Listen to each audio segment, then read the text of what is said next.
Alors ici, dans ce paragraphe, on va, comme pour la divergence, la structure du chapitre est très proche de ce qu'on a fait dans le chapitre 2, on va établir une deuxième définition du rotationnel, évidemment complètement équivalente à celle de tout à l'heure, qui est basée en fait sur une reformulation intégrale. Donc on va d'abord l'écrire de façon très simple, en deux lignes, en manipulant trois équations. Et après, on va un peu commenter, parce que vous allez voir qu'il y a quand même une subtilité, comme il y en avait une pour la formule de Green-Ostrogradski, qui disait, rappelez-vous, l'intégrale de flux à travers une surface fermée d'un vecteur quelconque est égale à l'intégrale de volume de la divergence du vecteur, avec évidemment le volume qui est enfermé par la surface du membre de gauche. Alors ici, on va écrire très simplement somme de B dl sur le contour gamma est égale à mu0 fois IS, et IS, c'est un courant, donc c'est une intégrale de flux de JDS,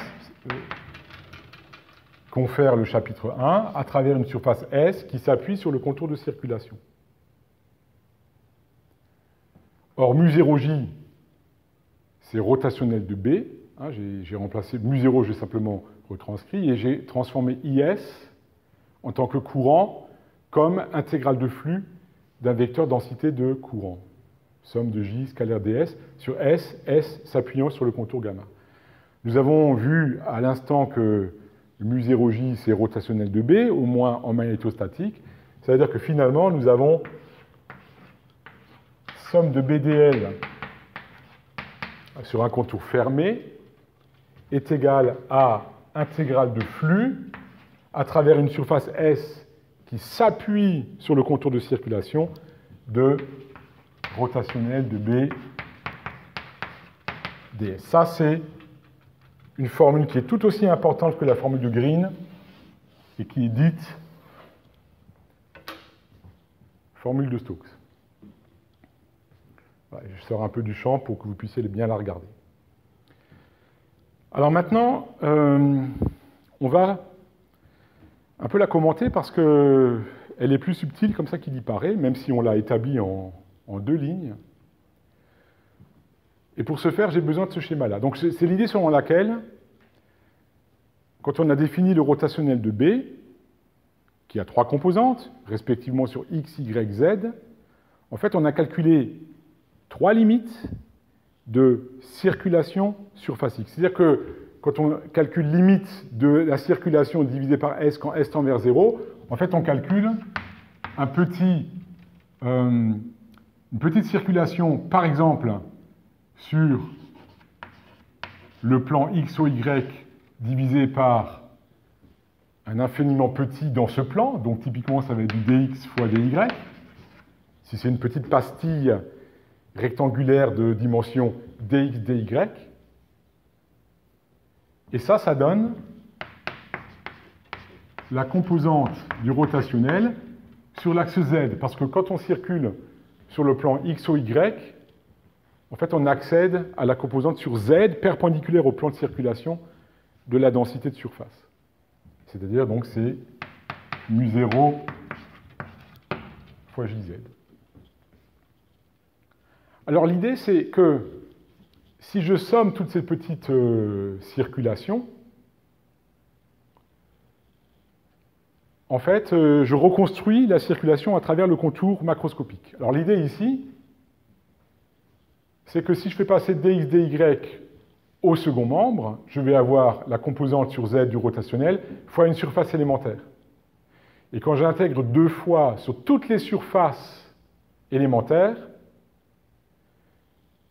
je construis quelque chose ici qui revient finalement à l'intégrale de contour sur le contour externe. Donc pour comprendre ça, qui est assez subtil, d'abord je vais commenter le schéma sur lequel j'ai fait une représentation perspective d'une surface en 3D, et après je réillustre tout ça pour un contour plan, parce que comme c'est subtil, il faut multiplier les représentations pour que vous ayez bien une chance de comprendre.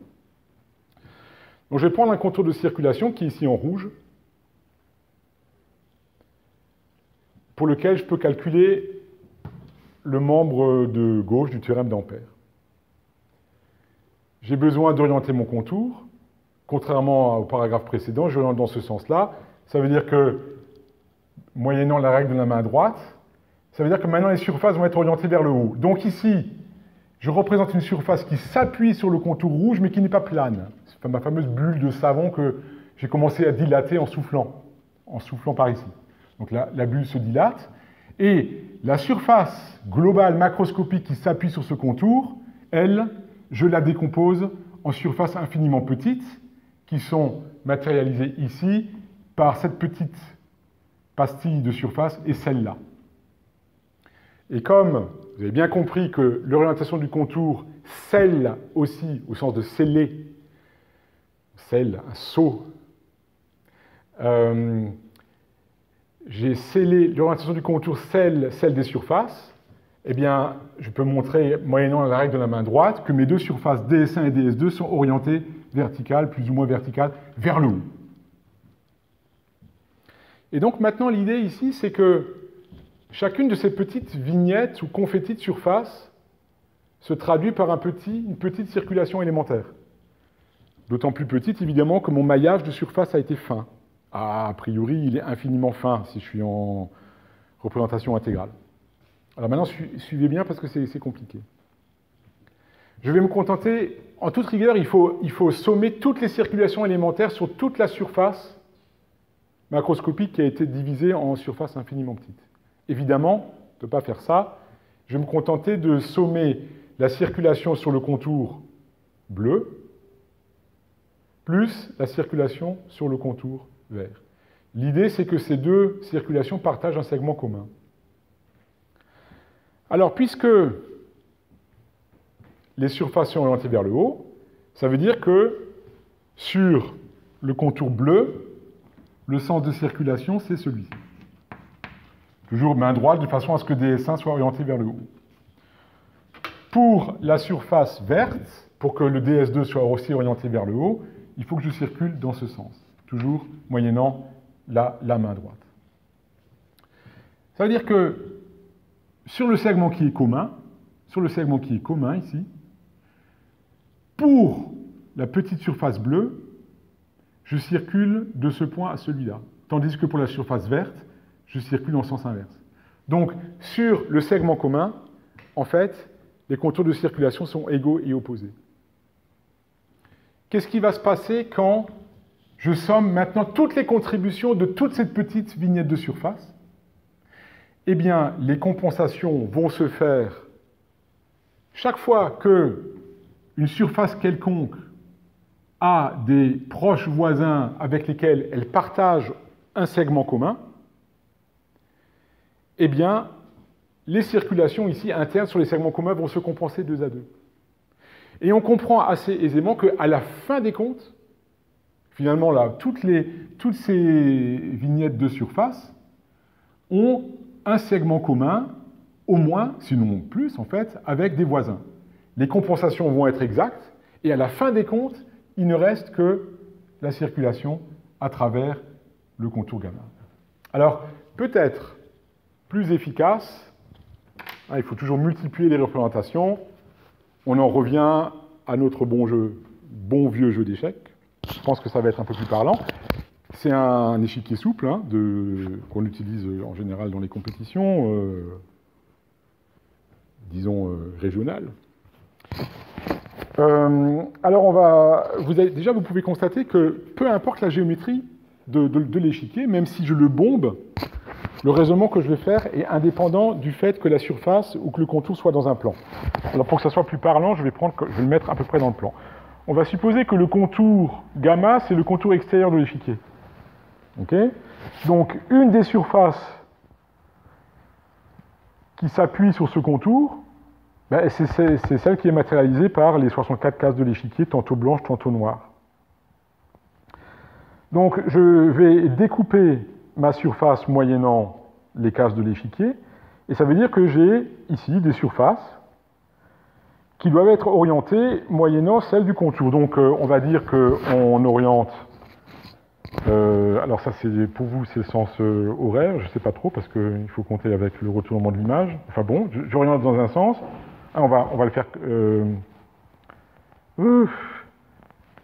comme ça, voilà, c'est ça. Donc j'oriente mon contour moyennant les 4 phalanges. Ça veut dire que les vecteurs de surface sont dirigés vers vous. Et je vais regarder, mettons, cette case-là. Allez, E4, parce que c'est souvent le premier coup qu'on joue quand on ouvre avec les blancs. E4. Et je regarde les 4 cases qui sont adjacentes. Donc ici, je vais avoir une circulation élémentaire sur ce contour, a priori infinitésimal. Hein. Ok, je circule dans ce sens tel que mon DS est dirigé vers vous. Sauf que, quand je vais circuler sur les carrés adjacents, il me faut également que mes DS soient orientés vers vous, si bien que, par exemple ici, eh bien, pour la case noire, la circulation descend de haut en bas, de manière à ce que le DS noir soit dirigé vers vous. Tandis que pour le blanc, si je veux que DS soit dirigé vers vous, sur ce segment commun entre les deux cases, c'est dirigé de bas en haut. Donc ici, le segment est commun, les circulations sur ces segments communs se compensent, c'est le cas aussi ici, c'est le cas là, c'est le cas là. Et en fait, toutes les cases, lorsqu'elles partagent des contours communs, lorsqu'elles sont noyées à l'intérieur de la surface, les circulations se compensent 2 à 2. Qu'est-ce qui reste à la fin? Il reste la circulation globale sur le contour qui, lui, ne partage rien d'adjacent, parce que là, on est à l'extérieur. On n'est plus dans la surface qui s'appuie sur le contour. Voilà une explication de la formule de Stokes, que j'espère efficace. Bien sûr, on n'est pas obligé de comprendre dans tous les détails comment on a fait pour construire cette formule. Retenez que l'intégrale de circulation sur un contour fermé est égale à l'intégrale de surface du rotationnel du même vecteur à travers une surface S quelconque, pour peu qu'elle s'appuie sur le contour de circulation.